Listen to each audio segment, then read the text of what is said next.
Hello everyone, this is me again, Mark, and for this video, I would like to tour you in one of the biggest penthouse and one of the top penthouse available for sale that you can acquire here in Cebu City. And this building is located here inside, and this project is the Lumenta Residences developed by the Vista Homes.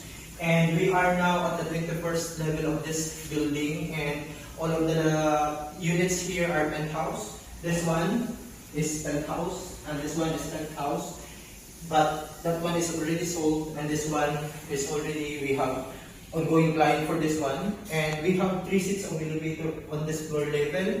We have 1, 2, 3, and as you can see, we have a large and wide hallway and well-lit hallway. And on this floor level, there is one fire exit, and this is the emergency exit on this penthouse level.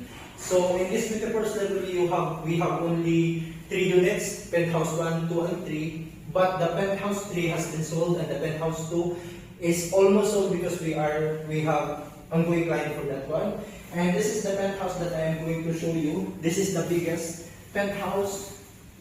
This is the biggest penthouse available on this building. Actually, this is already owned, and it's owned by a CEO, but I want to tour you because maybe you will get interested with this penthouse, and we are selling this one if you are interested. So as you can see, we have this very wide door, and since I mentioned that this penthouse is one of the biggest, because all I know, there is penthouse available in 38 Park Avenue, which is about 400 square meters, 435 something square meters. And this one is 345 square meters, and we are selling this for only 75.5 million pesos, and that's included with the sales taxes. And the good thing with this penthouse, because it's owned by the CEO, it's been fully furnished, and let's try to check inside on what you can get on this penthouse. But I want to give you an idea first. You go first.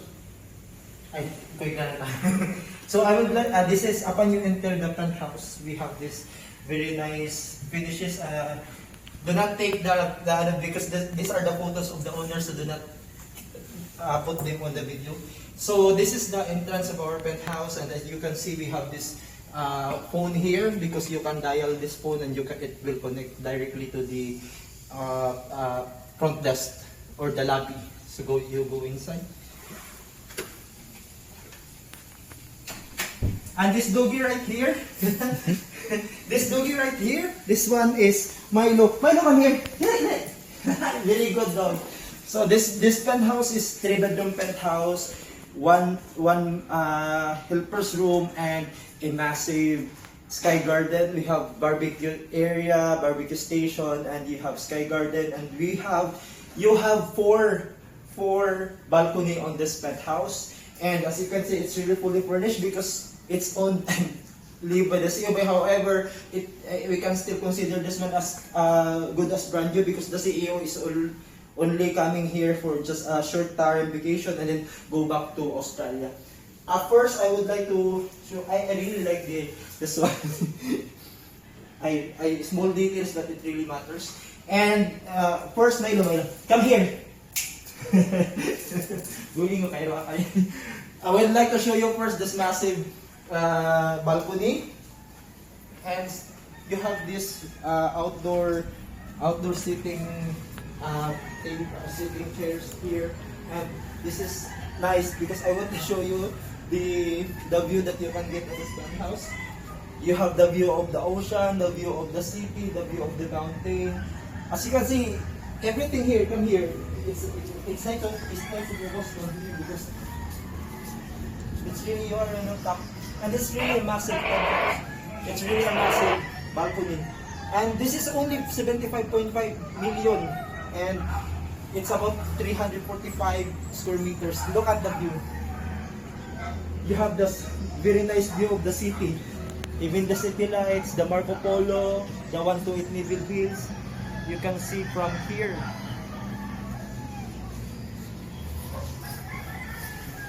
Let's go back. Nag-play naman sila. Ba't sila nag-play ba? Go inside first. Milo, Milo! Hey, Milo. So this is the living area, and we are going to the kitchen and the dining area of this penthouse. And you can see you have this, but this bottles here, the drinks here will not be included if you are going to buy this one because it's owned by the owner, and I think the owner likes it. And this we have this breakfast nook here, and I really like this one. Maybe you have seen this one. Can you show the table? Look at the details of this table. I saw this one on Facebook. How they make this recent table, and I really like those jeepneys. And this is the dining area of the penthouse, and your kitchen here. You have this fully furnished dining setup, six chairs, and maybe this one is maybe if you want to watch TV while you are dining, maybe you can put the TV here because it's provision for the TV. And you have this, my love, would you like to come? Would you like to show to the camera? You don't want. And we have this aircon here, and you have this water dispenser, and you have this center table right here, and you have this fully equipped kitchen. And don't matter those things because, as I told you, CEO is living here. That's why there are things around. And this is your pantry and laundry area. So maybe we'll just not show, but that's it. The pantry and the laundry area, and you have this 2 doors fridge. And let's go now to the let's first this one. You have a sliding door, but we will go there later on.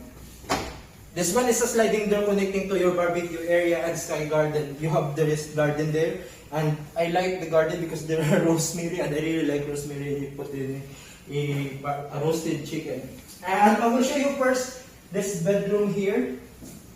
Maybe we will show this later on. This is a regular bedroom with own balcony. And you have here the family area. So you have the living area and you have your family area. Or maybe if you want to turn this one into your home office, you can turn this one.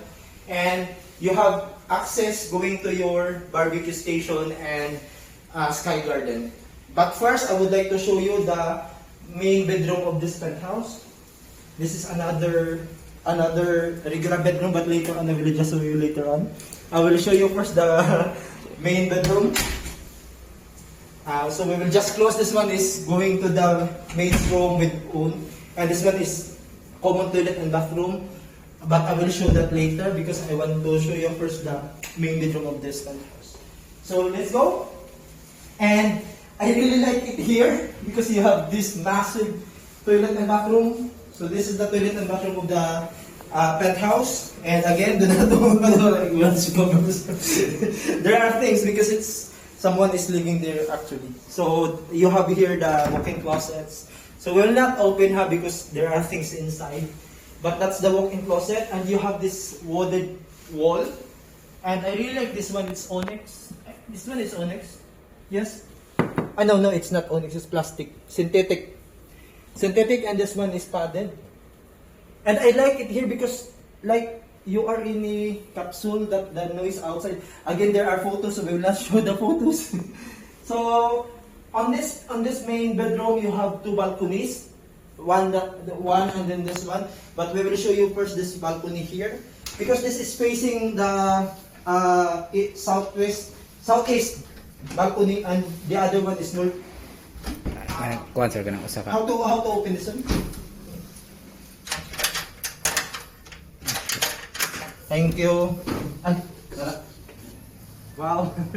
Oh. So you have the same vibes, the same view if you are on the main balcony of the penthouse, which is in the living area. I would like to show you the road. That's the road going to that one, going to the Neville Hills, Marco Polo, and 128 Neville. So let's go in. I will show you the other balcony. Maybe move this one there. And this is the toy of Milo. And let's go here.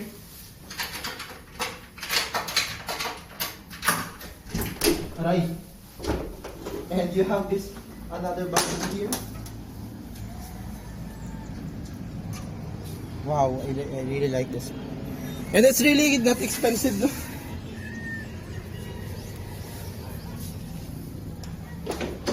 And you know, this one is really worthy to buy, because if you will ask me if this is cheap or expensive, I can tell you that this one is not expensive, because considering it's fully furnished, you are one of the top penthouse here in Cebu, one of the biggest penthouse here in Cebu, and you have free parking.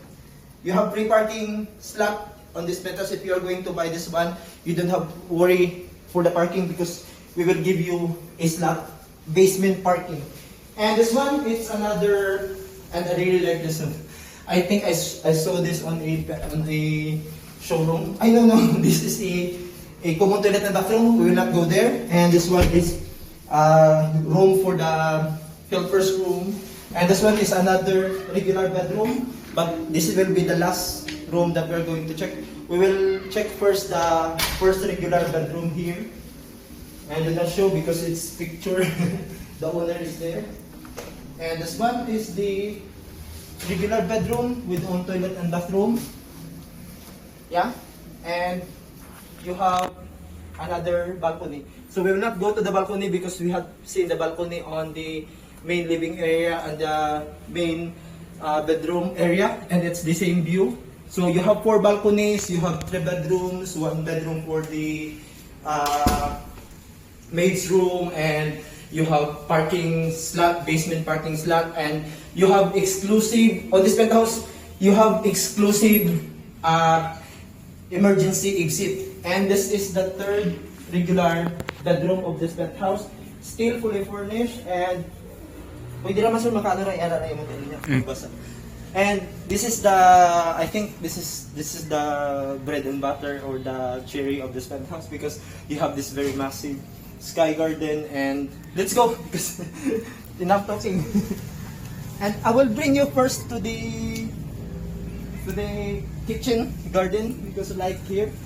So if you love cooking and you love like gardens, you have here, like this one is the rosemary, and you have oregano here, and you have limoncito, and you have extra space, maybe you can put tomato.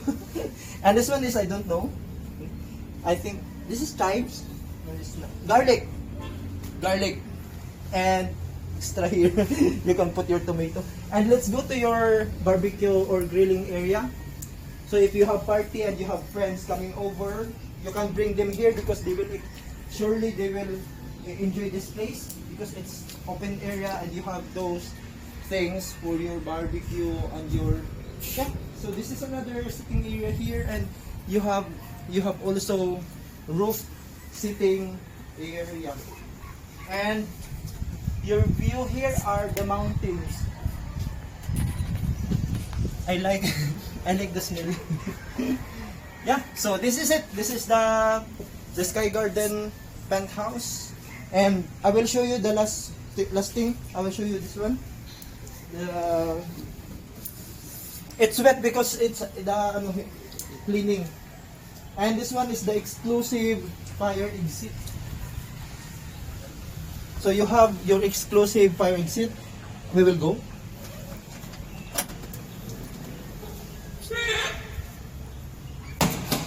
Gusto niya malakan na ba? So this is your exclusive fire exit. And Para di malak. this is the only unit. This is the Okay, okay. Basta malakan ka.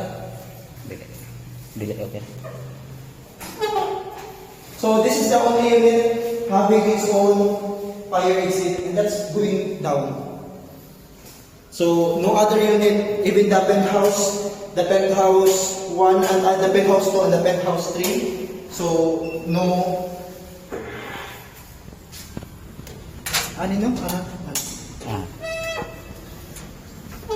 So that's it. That's the view of this penthouse, and we are getting wet again. And I will show you the amenities of this penthouse. The swimming pool is located on the 8th floor. The gym is located on the 2nd floor. The gym, the function halls, and we have commercials below of this penthouse. The 7-Eleven. This is the only 7-Eleven here in Dusay. And we have this very massive gym and gym equipped with full equipment and commercial and 5 basement parkings. And that's it. Thank you so much. And this is for sale. And this is just only 75.5 million pesos and it's 345 square meters that house. And I think you will going to like it if you have that 75 million. No worry because we are open for a bank financing and we are also open for a rent-to-own option payment scheme if one-time payment 75 million for you is really heavy. So don't you worry because we have that very friendly payment scheme. So thank you. This has been with me again, Mark, and later we will go to the gym and amenities. Thank you. Bye-bye.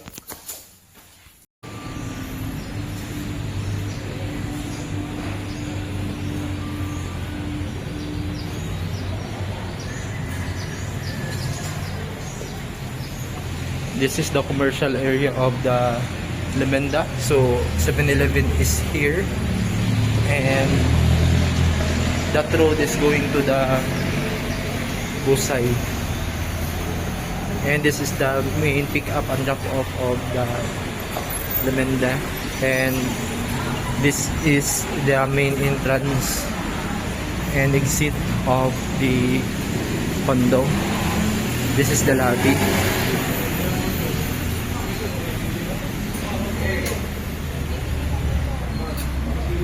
This is the lobby.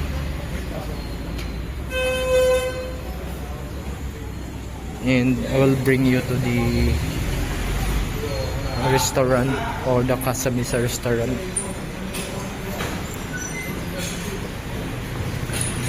And that's the Casa Mesa restaurant and I think they are closed.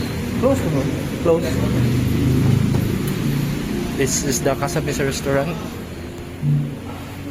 Hello. And someone is dining, so not just take video.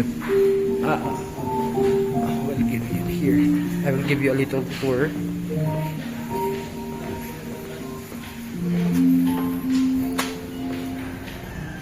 So these are the restaurants.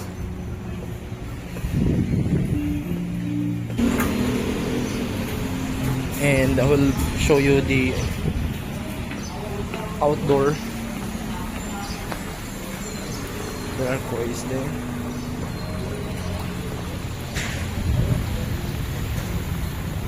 And this is the facade of the building.